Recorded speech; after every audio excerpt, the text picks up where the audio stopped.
Little quick short video on the Challenger 500 removing the top.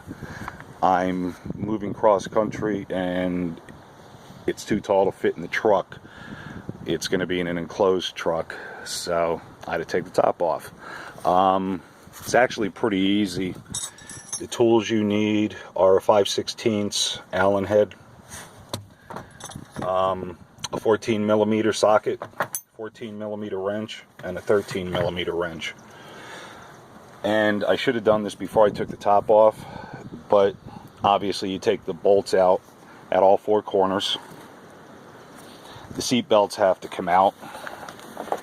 This is where the socket comes into play because it goes into a little cubby hole that you can't reach with a wrench. These centerpiece, these two bolts have to come out as well. And the bolts that go through here, they're actually pretty cool.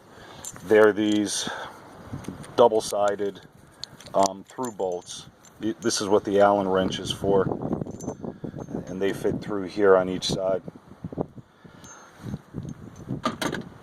It probably took, once I found all my stuff, because I've got everything basically packed, about 10 minutes to get all the bolts out. Little rubber plugs that cover where the seat belts go, which is back here. So you take these out, you can get to the nut that's inside the hole, grab the other side of the bolt with a wrench, and just take everything off. And the back end actually fits inside, so it's not going to fall off if you take all the bolts off. And this is kind of like L brackets here, and they match up with the front of the machine. So you get everything off and get two people. And these were on a little bit snug. They required a couple of shots to break them loose. When I put them back together, I'm going to put a little grease in there so there's no issues if I ever have to do this again. But it probably weighs, I'm going to say with the two-piece windshield and everything still intact, it's probably 50 pounds, maybe a tad more.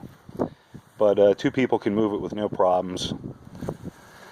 So, convertible.